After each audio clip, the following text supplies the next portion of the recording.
Good afternoon. Thank you for joining us in this EarthX event. I'm sorry we can't all be together in person.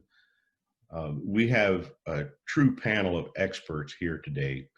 We're going to talk about the role of regenerative agriculture in meeting some of the critical challenges that we face as a nation and as a globe in this century.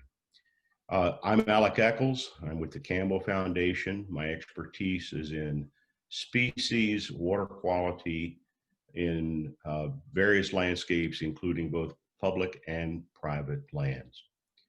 Our first panelist is Jay Watson. Jay, would you introduce yourself? Yeah, hello, good afternoon. My name is Jay Watson. I work at General Mills on our global sourcing team, and my focus is on launching our regenerative agriculture strategies and activation. Pass it over to Roger. Good afternoon. I'm Roger Wolf. I'm Director of Innovation and Integrated Solutions for the Iowa Soybean Association.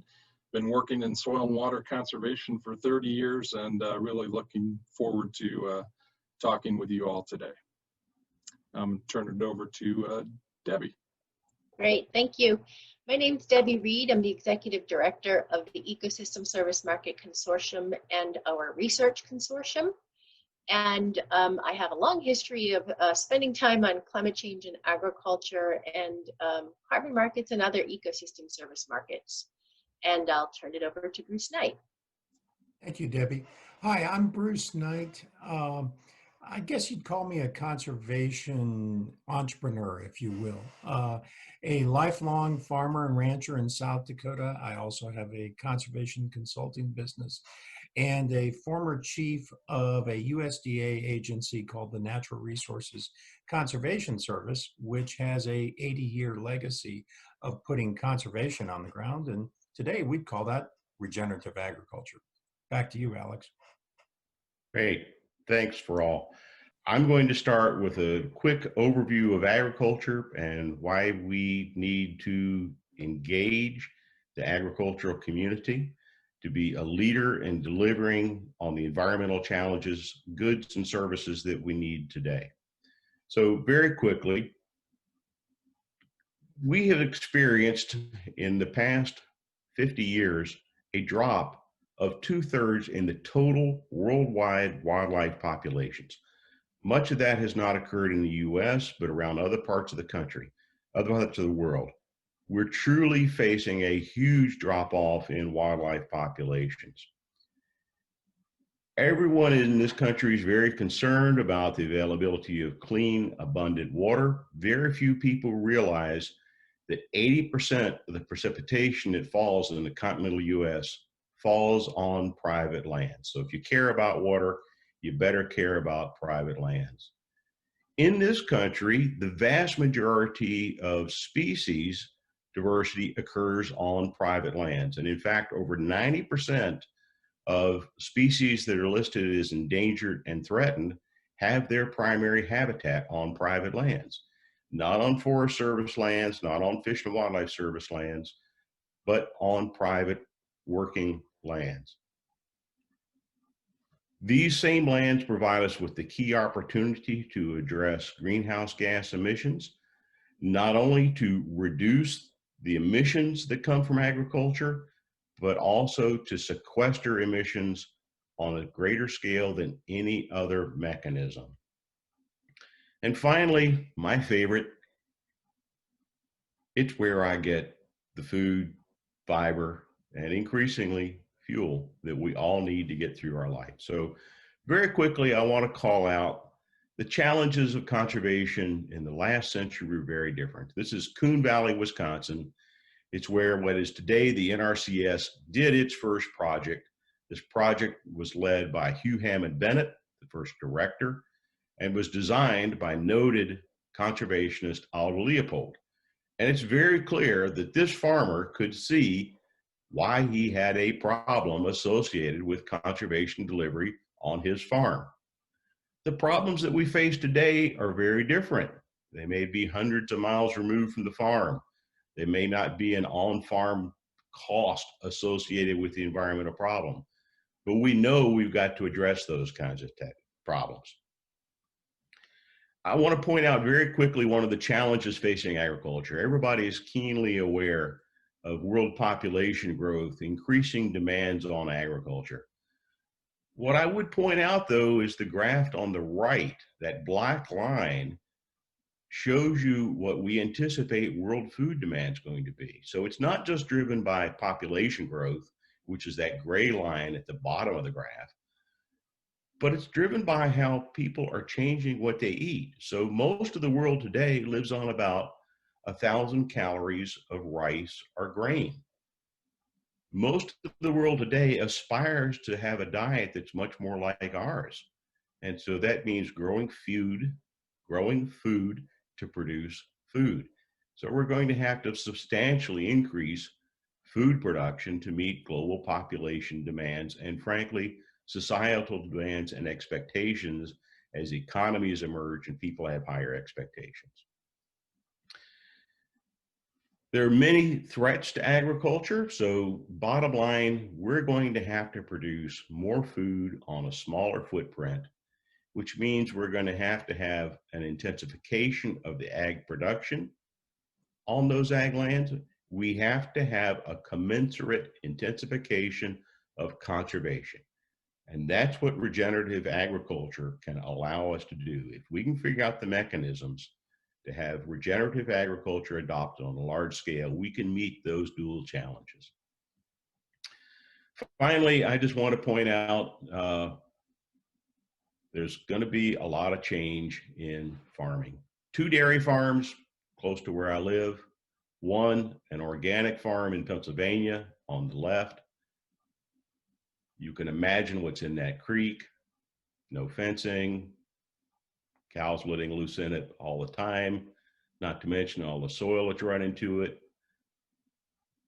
The farm on the right practices regenerative agriculture. You could see in the background there a small area that contains a lot of cattle. Those cattle are moved on a very regular basis, so they graze intensively and then move on. And a very healthy ecosystem and a very profitable farm as a result. Finally, I want to lay out a challenge that we need to figure out new finance mechanisms to deliver conservation. As many people here know, in 1985, when we passed the first conservation title of the Farm Bill, there was a massive shift in how conservation is invested in this country. I think few know that USDA is the largest funder of conservation in the country. It's not the Department of Interior, it's not the Fish and Wildlife Service, it's not the Forest Service, it's the Department of Agriculture, NRCS, Natural Resources Conservation Service. And even though we've had a great run up in the ability to have funding from those programs, as everyone knows, our governments are financially strapped. We do not expect to see a similar increase in funding while we have a tremendous increase in demand. And we've got to figure out mechanisms to deliver those, like the ones that we're going to talk about in the private sector to deliver these. So a couple of things that regenerative agriculture can help us do is we can shift to putting investments where they have a higher environmental return on investment, or EROI, as you'll hear us talk about, to put the best practice in the best place. And frankly, we've got to align the incentives so that a producer benefits from providing the goods and services that we all need. You know, I don't expect anybody to buy me a house. I don't expect anybody to buy me a car. Why would we expect a farmer to spend limited resources of time and money on a product that does not support the economic viability of their farm? That's what regenerative agriculture can help us do. So we're going to be able to use these tools to diversify funding, create bridges between urban and rural communities, and frankly, vastly improve the quality of our environment and economic opportunity. With that overview of some of the challenges that we face, I would love for Jay to lead off our discussion on how regenerative agriculture can be an important and critical tool to meeting these 21st century challenges.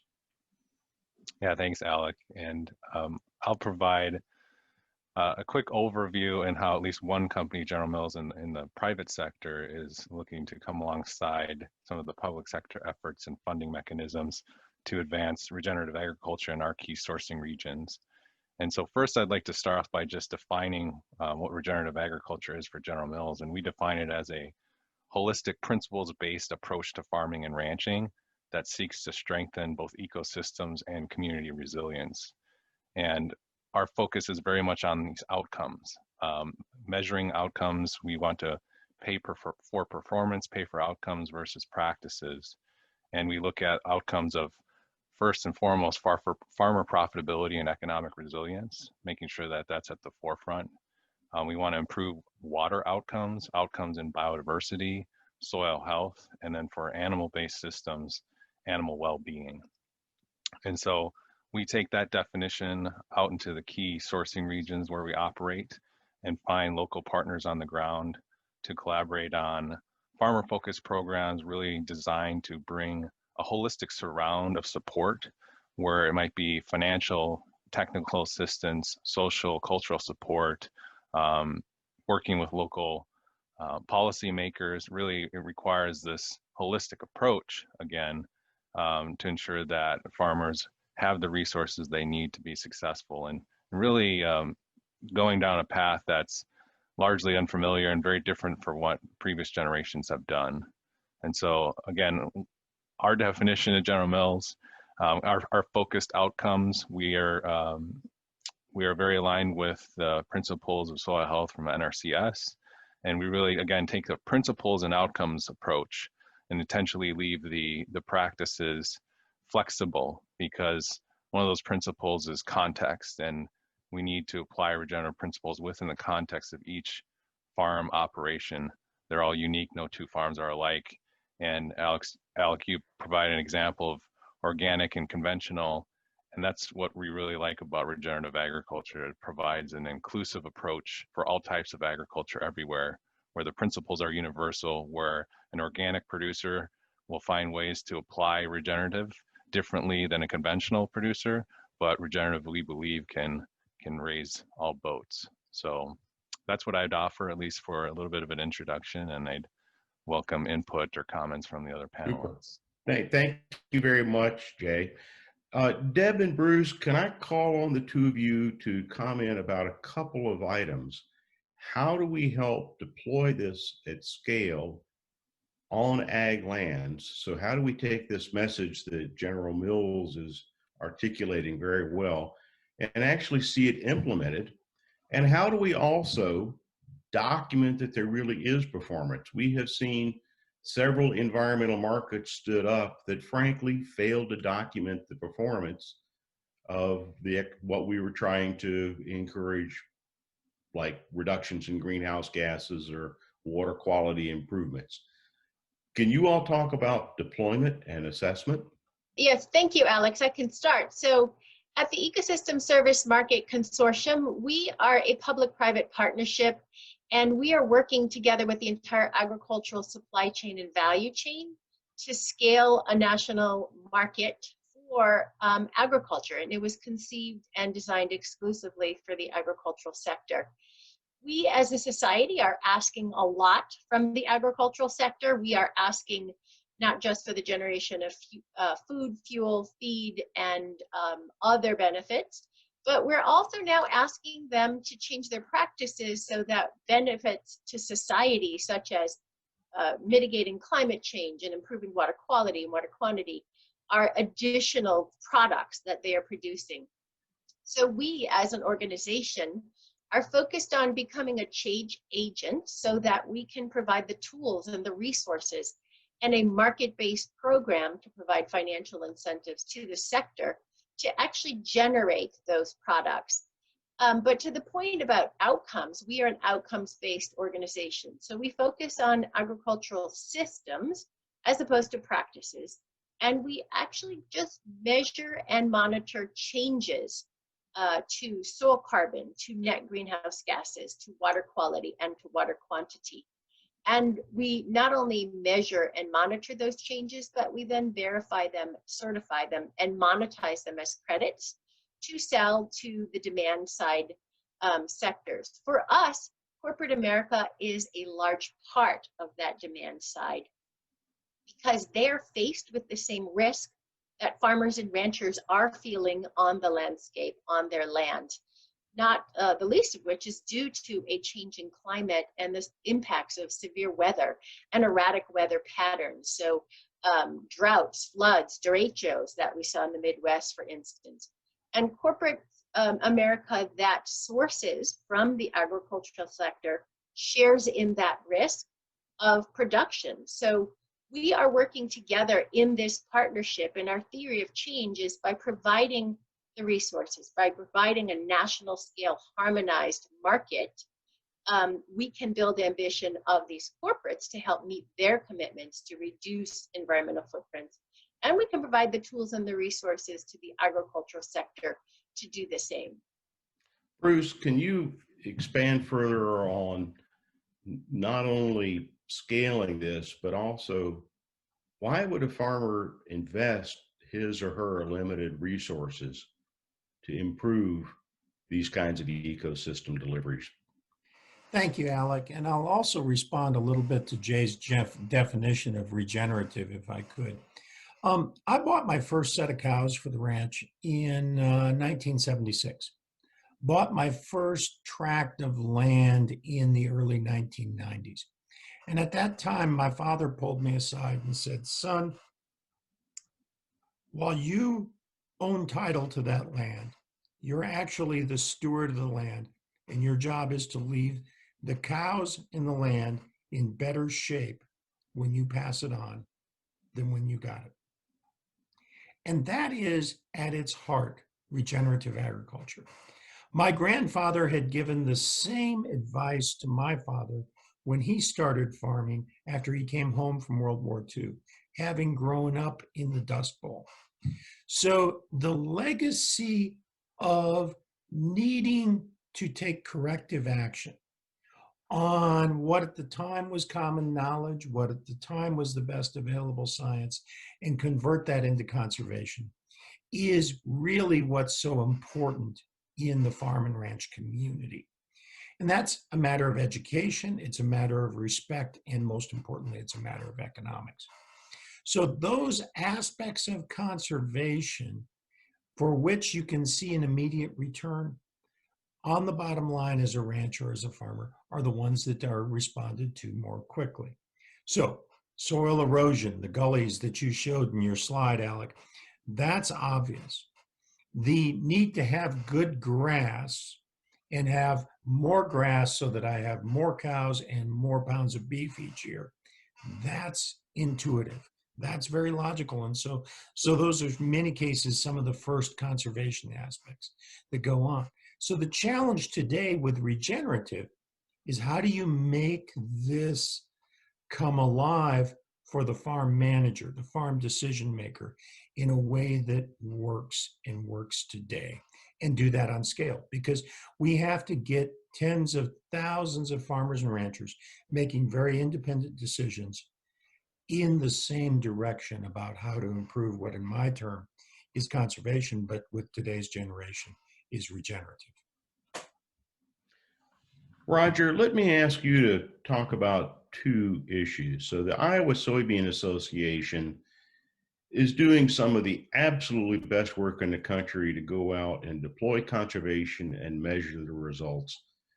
But interestingly, you're also reaching across that urban-rural divide to build partnerships with urban communities to meet their environmental needs. So, Roger, can you comment about measurements, economics on the farm, and then why there's a need for urban and rural communities to collaborate to deliver regenerative agriculture? Happy to do that, Alec, and really my honor to be with this group on this panel. Really excited about this conversation. I think regenerative agriculture is going to be the glue that pulls us all forward. pretty excited about where we're at in this process. Frankly, we're on the frontier, I think. So specifically to your points, Alec, let me help folks understand the scope and scale and what we do here at the Iowa Soybean Association. Now, put it in perspective, and you know, for a lot of folks, Iowa's kind of a flyover state. You look out the window and in the summertime, and there's a lot of green ground, and as Alex said, it's a privately owned landscape. And there's about 40,000 soybean farmers in Iowa. We annually raise those crops on about 10 million acres. So there's about 23 million acres of cropland in Iowa. So the other 13 million annually is in corn production. Livestock is a big part, and in fact, most of the soybeans generate food for the swine industry, and so you start thinking about the supply chain and the value-added aspects of agriculture. You know, everything that we do on the land generates a product for somebody else. Whether that's raising, you know, it's protein, and so at the same time, we know the biggest impact on soybean production is farmers will either have too much water one year or not enough water the next year, and that is the biggest determinant on whether you're going to have yield, which, you know, those bushels of soybeans is what the farmer sells at the grain elevator. So in Iowa, we raise about 500 million bushels of soybeans annually. And the value of the soybean crop in Iowa is about $4.5 billion, okay? So it's really important economically in the state. Now, think about this, and we don't have a lot of cities in Iowa, but where we do have cities, for example, Cedar Rapids. Cedar Rapids is a city of about 150,000. Obviously, they have to deliver drinking water and treat wastewater, and as all cities do. And so their water quality is of concern and importance. Also in Cedar Rapids is some of the largest food manufacturing that takes place there, and they process you know, millions of bushels of grain for food. General Mills has a plant there, ADM, PepsiCo, some of the biggest companies are processing grain there. The wastewater treatment plant in the city of Cedar Rapids is designed to treat for a city of about 2.5 million. Okay, so that's a big water treatment plant because you have this manufacturing industry, right? So they have long-term needs. So what we've been doing here at Iowa Soybean Association is not only are we working on farms, thinking about their soil and their water quality, the water quality that leaves those farms, but we're working in the community with the downstream interests so that they can think about their long-term interests. Now, if we rely on the policies that were developed in the last century, we're going to be in these silos. And despite those policies, we've started taking a community look at this and thinking about how do we make progress on private land and how can cities benefit downstream. And so that's been a big part of our work, and we've been leading that. The other piece I would share is we've been using our state and federal programs to help demonstrate some of these practices and technologies. We've been working on outcome-based approaches, which was talked about, which is what we need in the future, because the folks downstream want results and impacts, and that's what they're interested in seeing supported. Now, the big challenge in front of us is how do we get to scale? Because it's a big landscape and we need lots of acres. And so we are not going to be successful if we have to rely on grants and philanthropy we're going to have a finance mechanism that supports this entire system. And so people need to understand, and this is where regenerative agriculture comes into the spectrum. Thank you, Roger. So what I have heard our panel just go through are a couple of key points. One, there's a greater awareness in society that we need to know where our food comes from, how it's produced, how are we going to meet those challenges. Two, we've got to have a better understanding of what the performance is of conservation activities. Three, we've got to align the incentives to foster that kind of activity. I'd like to turn for just a minute before we go back to and be brought in to support conservation. So historically, we have relied largely on the land ethic of farmers, which I think is very serious and is taken as a duty and a responsibility, as Bruce put, in families, that it's passed down father to son to daughter. And it is, when you're a farmer, you feel that hand on your shoulder of those who went before you. But you still have to pay tuition, you have to pay service on the debt. Once in a while, you have to take the family on vacation. How do we build those incentives? How do we cultivate those kinds of additional programs that go beyond the government cost share? So, one of the old jokes in the ecosystem service market discussion is, it's just like a transit strike. All you need is a driver or an investment that's going to help foster changes in activity. Can we just go around, starting with Jay, Debbie, Bruce, Roger? What do you think are some of the opportunities to build those kinds of incentives that are innovative and that don't just rely on traditional programs? Yeah, I'll be brief because I think the other panelists probably have more insightful comments to offer. But I'd say we're trying to tackle a systems level issue, and we need a systems level approach. And so where we've been successful in some areas, I think we've taken that approach to say, how do we align incentives that are based on policy, that are based on finance, that are based on technical assistance, that understand that there's a social and cultural element of enabling producers to learn from other producers. I think that's where we've found success. So we need to think about how we team effectively as public, private sector. What can each of us uniquely bring to the table to put this holistic surround together for producers, and at the same time understand that that's not an approach we can just lift and shift from one region to another, because of that local context and uniqueness of one place versus the other, where some of those incentives might be more important for producers or farmers and ranchers in one area versus the other. So understanding uniqueness and understanding a system, I think, will help us to design the right kind of approaches that really require different levels of collaboration. So that's what I would offer.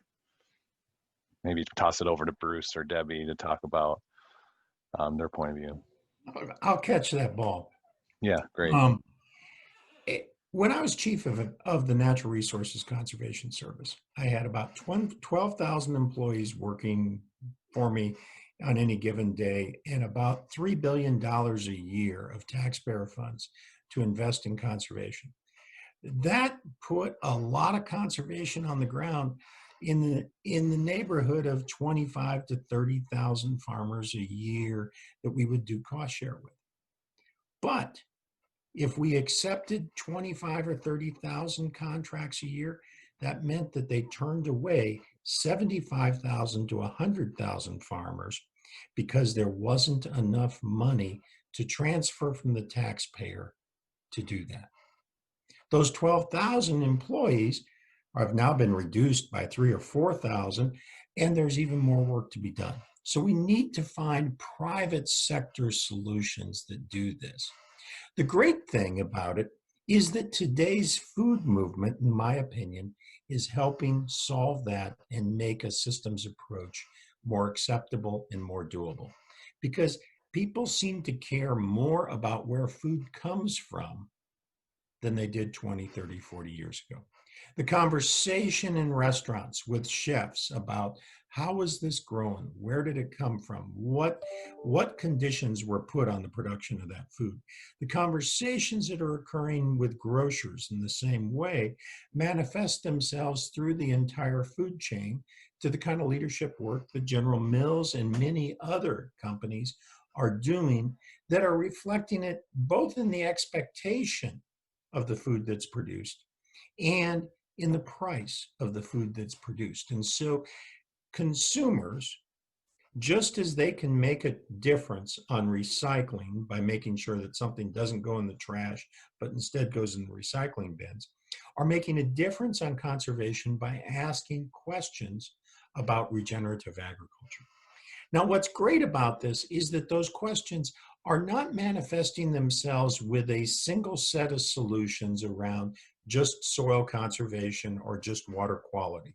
This was the box that conservation was in all too often over the last 80 years.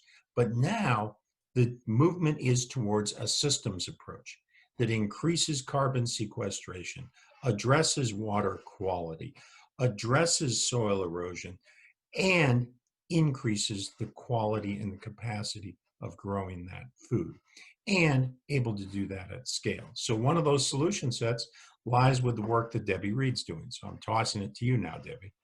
Thanks, Bruce. And thanks, Jay, for teeing that up so well. So to get to the question of the finance, I think this is in fact a collective and a collaborative solution. I referenced earlier, and I think my colleagues have also indicated, that we're asking more from farmers and ranchers. There's an additional demand being put on them. And I think it's up to us to all understand we have to finance that demand, right? What's really critically important is that financial signal has to come down to the farmer and the rancher, right? They are the ones taking on the risk. They are the ones working on the landscape to achieve these outcomes that we are so interested in and invested in. And so that financial signal does need to come to the farmer and the rancher.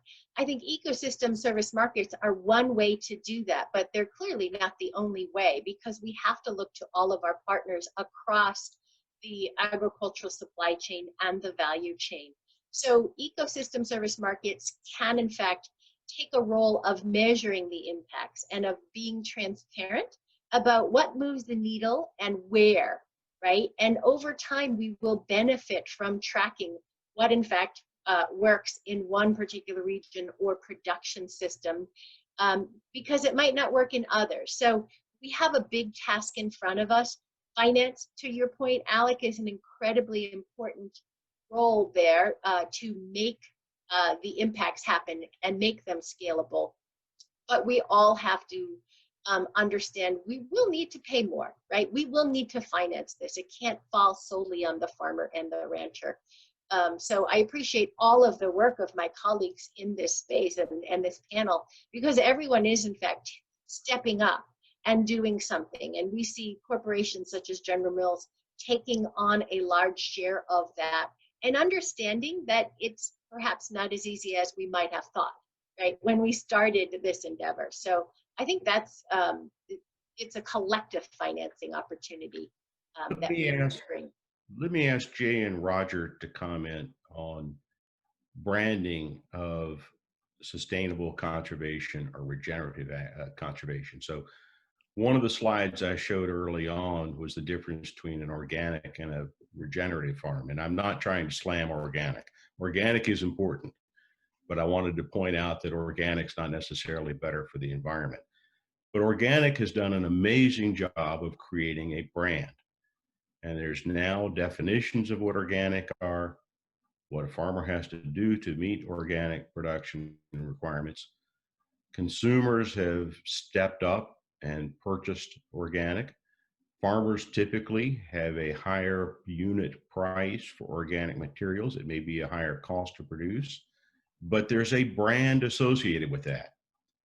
We don't yet have a brand associated with regenerative or sustainable agriculture. But from the production side from Roger and from the consumer delivery side from Jay, you all spend time thinking about that. And I know it's an important part of your future. Can you comment about branding, sustainability, and regenerative agriculture? Roger, would you like me to go first, or you want to go down the production chain? Well, why don't you start by talking about the branding aspect, and I'll try to talk a little bit about Sure. from a farmer's perspective. So again, I come back to regenerative agriculture as this inclusive idea, because it can apply to all types of production systems. And that's really great for General Mills because we have an organic and natural business with brands, we have conventional business and some brands. And I'd say where we've seen some success, early success, is in our natural and organic businesses, some of the smaller challenger brands, where some of their consumers might have a bit better understanding, more awareness, or maybe just even more passion around environmental stewardship, around issues that we've been talking about today. So we have products like Annie's Homegrown, where we have mac and cheese and graham cracker products that talk about soil health on the box, right? And so we're doing what we can to drive awareness, educate in many ways, to say we believe this is important. We hear that it's important for many of our consumers. We want to use our brands as megaphones to get the word out there and to create demand for products that are providing nutrition, but are also doing good things for the environment and for society. So we have some of those early examples that we're absolutely looking for insights from, that we can take to some of our larger brands and businesses to say, how might this resonate with consumers for a Cheerios cereal or a Nature Valley bar? So that's certainly the opportunity. A lot of the work that we need to do, and you mentioned this at the beginning, is that we need to kind of elevate the collective understanding of what agriculture is now and why there's a need for a little bit of a different approach. And we have that kind of learning laboratory in some of our smaller brands to be able to experiment, to be able to kind of move quickly and find interesting ways to activate, and then bring that to our larger businesses where we can deliver against the demand. But I'd say many of our consumers are still looking for food that's affordable, that's safe, that's high quality, that's nutritious, and the environmental or social concerns maybe aren't yet at the top of their priority list.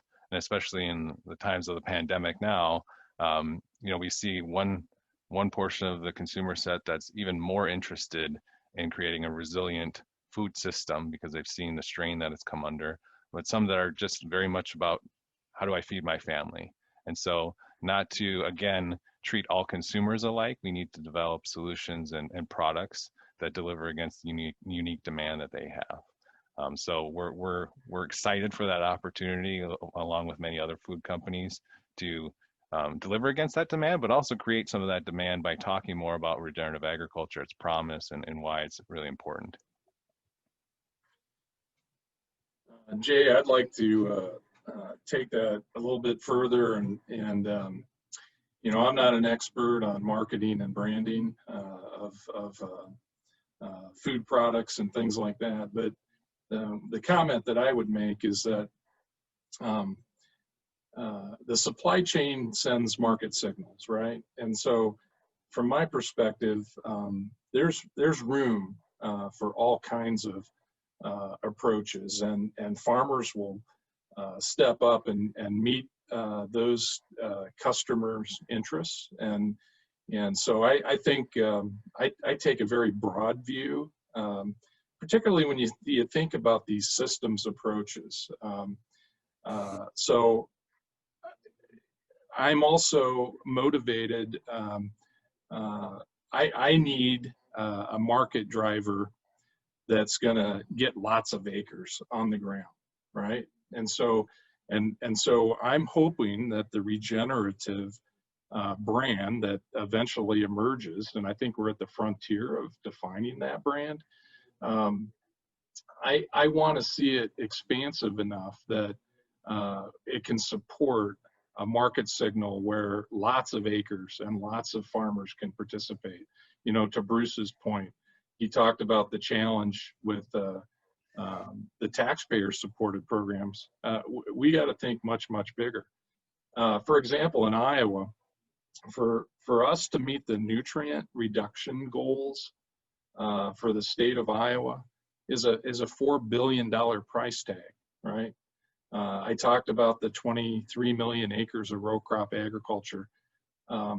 We need a market signal, and I'm hoping ecosystem services matures and materializes in this space where we can infuse a lot more funding to support delivering those outcomes that are important to people in the future. So one other comment I want to make is that, and this issue of systems, I want the audience to understand that, you know, we have to approach this and think about how these systems function. So at a farm scale, we're focusing on the soil first, and we need all acres to have fundamentally good soil and nutrient management principles.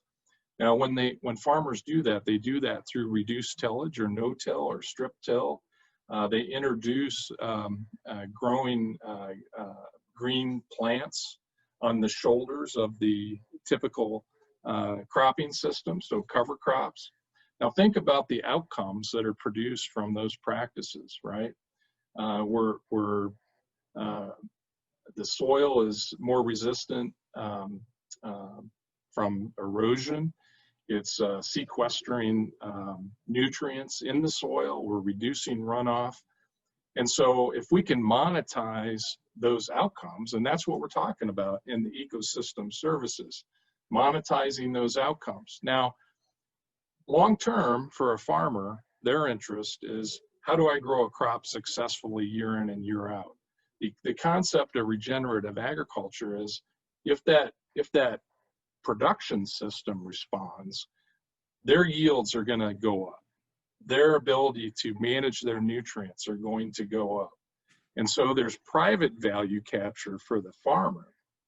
And we're getting the benefit for society off the farm. Okay, so there's a double thing. And if we can stack these pieces together, and perhaps somebody can pay for the carbon and somebody can pay for the nutrient, and all of a sudden you package those things together, and it's a pretty good value proposition for the farmer, and they can be supported in helping them make that transition. This is where we're at in this system, and we're making some progress in that space right now. Alec, if I could, I'd like to jump in on this conversation that Roger and Jay have had about this, because I've got a little bit of a contrarian view that I need to share. I think of regenerative as a movement, not as a brand. And I'm afraid that a regenerative brand is a bit of a trap. We have some folks that say they're regenerative and they're beyond organic, and others that say they're regenerative and they're between conventional and organic. And each of those labels gets you in a box that only makes change on a few acres as opposed to millions of acres. So I view regenerative not as better than, but rather better.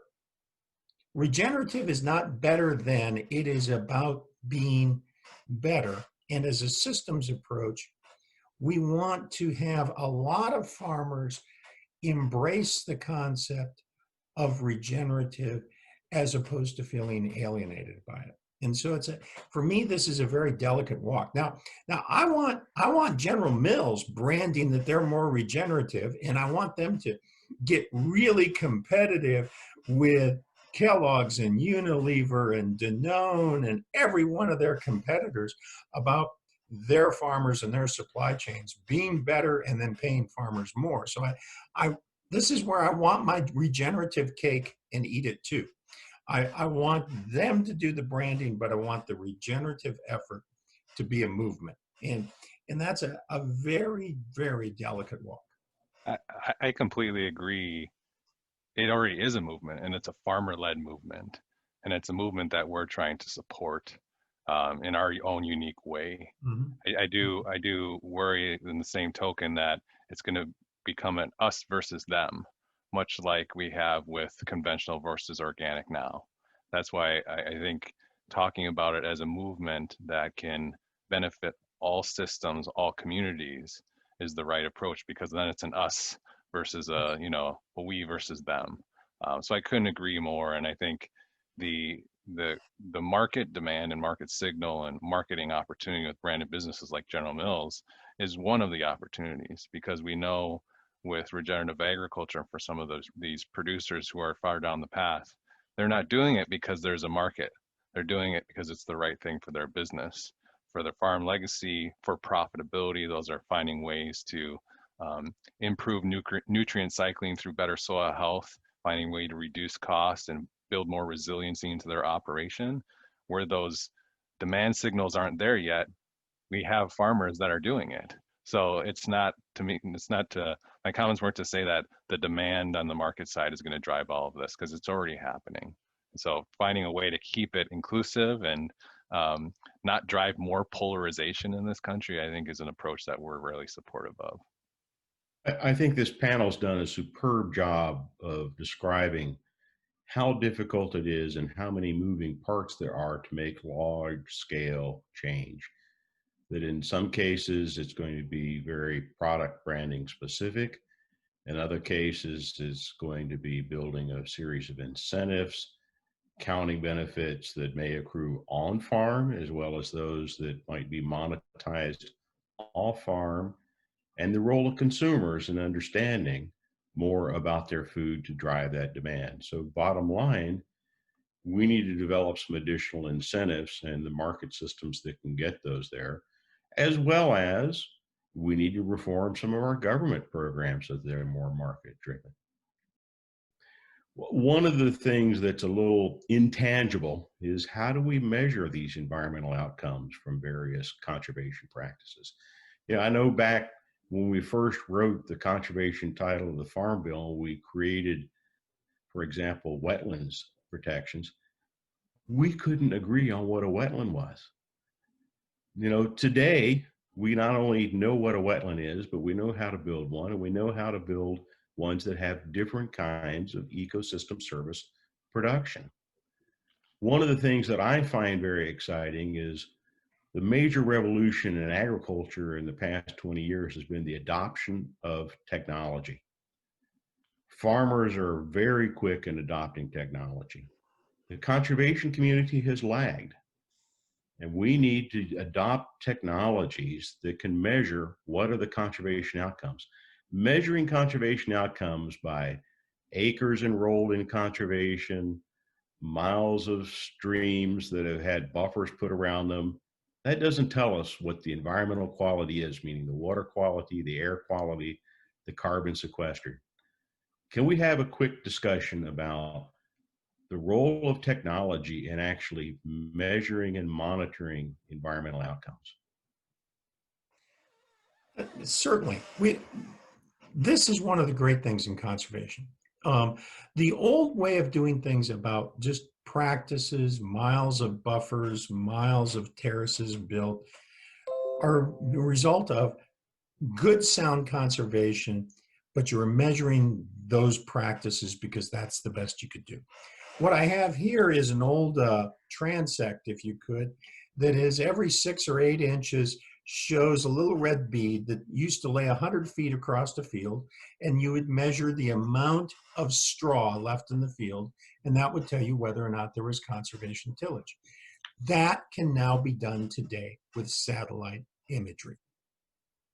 That is the difference that we're in that. Instead of sending somebody in a pickup truck to lay a transect out there and measure the conservation, we can do it with automated technology. Instead of on our ranch saying, well, we're just going to graze the first third of the grass and then we'll rotate the cows. Well, that first third of the grass is measured by whether it's mid-ankle, mid-calf, or up to your knee. And that measurement is very different with a tall cowboy than a short cowboy. We can do that today using satellite imagery. This is the kind of change that has come about, but we've got to really trust and work on that kind of technological change on outcomes so that we can put it in place such that consumers and farmers, retailers, and environmentalists can all look at it and agree and accept it. Roger, can you talk briefly about how farmers have put yield monitors and GPSs on their equipment and how that's changed how they do, for example, nutrient management, no-till, and managing the drainage water on their farms is another example of wonderful advancements in technology. Yeah, just like we all have cell phones in the palm of our hand, today's farmers are buying equipment that has technology embedded. And that technology is able to collect data real time. It's able to organize that data. And then through research, we've been able to develop procedures to help guide where products can be placed.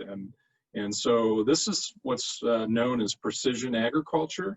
And it's very exciting. And today a farmer can, get in their planter system and they can hit a switch, and basically the tractor drives across the field without the farmer really only needing to steer the tractor at the beginning of the row and at the end to turn around. So, and then that means you can put products within inches of where they need to go, and that's pretty exciting. Really enables farmers to be more precise. And now think about how we can leverage precision agriculture and satellites and data systems and data analytic systems to help us measure outcomes and turn those outcomes into value and monetize them. And so, so the pieces and parts are there. And then one other piece that I think is really important in this conversation and should be exciting, I hope, for a lot of young people that are watching this panel. We're going to need an army of people coming into this work, and there's going to be lots of work. Lots of new businesses will emerge. And as Bruce said, he talked about a farmer being an entrepreneur. Well, we're going to need a lot of people supporting this work. And I'm really excited here at Iowa Soybean. We're partnering now with Ag Retail, and we have what are called conservation agronomists. And we're bringing that conservation mission with the agronomy retail sales and the precision ag programs. And so we're marrying up this opportunity, and that's going to be really important to help us get to scale. As Bruce said, there's not enough technical assistance, and so farmers are going to need support. So I want to be real bullish about the opportunities here, and then if you're a researcher at a land grant university, holy cow, we need you right now to help us design these systems and apply science and technology and data science for decision making and so on. So couldn't be more excited. Done a great job in the past 20 years of building out decision support systems for production agriculture that improve the profitability and productivity of agriculture. We're just now on the leading edge of developing that for delivering conservation. So ag has long had, for example, variable nutrient application rates. So a farmer may know 1 acre is more productive. Well, they may now know 1 meter is more productive than another, and they can change the amount of nutrients they make available for that square meter compared to the meter next to it. We need to develop similar tools and deploy tools through programs like the ESMC to deliver that at large scale in agriculture across the country. Yeah, thank you, Alex. I'll jump in there. I agree. We live in an interesting time where agricultural technology is exploding, and we're in a very data-rich and data-intensive environment. And the key is just integrating the data that farmers and ranchers have and utilizing it to actually quantify the benefits so that it's a seamless system, it's transparent, and it really is using those technologies to, in fact, measure what's happening on the ground and provide that feedback to farmers and ranchers so they know on their farms and ranch what is moving the needle. So I think it's an incredibly important time for us to take advantage of that through integrated systems. Let me conclude our session by asking our panelists to describe for us what is one key activity that we can be advancing, either through a corporation, through a consortium, or as a consumer. What's the one key act that you think each of us can take? I'm going to start with Jay, then go to Debbie and Roger, and conclude with Bruce. Jay, what's the most important single thing that you think we can be doing? Yeah, thanks, Alec. I mean, I think as as citizens or consumers, my recommendation would be to find out or to take that passion that you have about some sort of issue, to research it, and then go seek out organizations that are aligned with your values and find ways to support them.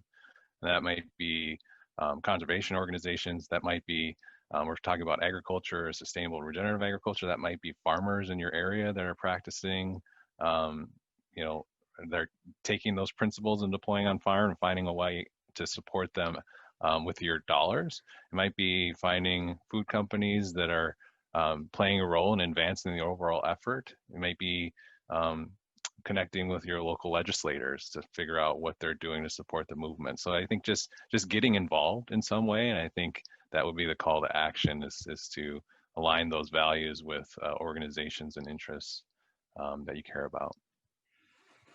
I'll add to that. I think one of the most important things on top of educating yourself about the role of regenerative agriculture is in fact to really think and figure out how to better reward farmers and ranchers, right? There's often times that farmers are maligned for certain impacts using the tools that we actually give them. So I think we have to do a better job of really figuring out what it is farmers and ranchers do, right? They're providing us with survival. Not only do we get food, fuel, and cotton, for instance, but the agricultural economy underpins our entire economy, right? So I just think we have to figure that out and better understand farmers and ranchers, what they do, and thank them, right? Just make it a habit of really understanding they are the people doing this for us, providing the food and providing the ecological outcomes. So reward and recognition, I would say, is incredibly important. Yeah, and I'll just continue that I get pretty excited making conservation and regenerative agriculture a business proposition and supporting that via this entrepreneurism. That's when we're going to get just a phase shift in practices and outcomes, and really move beyond the demonstration phase. And that's what I'm seeking. And so there has to be a business proposition. I'm thrilled that the supply chain, I'm thrilled that urban communities, that the research, the data, the information, there's space in this system for a lot of business. And farmers, yes, they're motivated by managing the land and stewardship, but they got to pay the bills too. So that's a big part of it. So that's my one thing. Make it about conservation, regenerative agriculture, be about the business. I would add as well on regenerative agriculture is to embrace the advances in technological solutions. We all want the latest and best and fastest cell phone, with the exception of my father-in-law, who wants to keep his flip phone. But we need to embrace the best in technology with the regenerative agriculture. There's solution sets for organic, but there's solution sets in conventional, including using products of biotechnology and advanced breeding. We're going to be using robotics to help on these things. There is a role for pesticides and herbicides, but we can use them smarter more intelligently. There is precision application around fertilizer. And so if there's something for a consumer that's asking questions about what is regenerative and how do I get involved, I would say get involved in your buying solutions, your buying decisions, but be willing to embrace the same technology you like in your cell phone with the production of your food, your fiber, and your fuel. With that, I think we can make progress towards regeneration. So using the moderator's prerogative to have the final word, I would say that these are large-scale challenges that we're trying to take on. We can't do it by doing the same thing we've been doing. We've got to innovate. That doesn't mean the tools that we've used in the past are bad, but we need to innovate. What it's going to take to do that kind of innovation is for us to get out of our silos, to reach across divides, to have urban people collaborate with farmers, to have farmers collaborate with urban people, to have environment and opportunity aligned instead of at odds with each other. So I think one of the key innovations that we need to pursue is more communications across different kinds of sectors.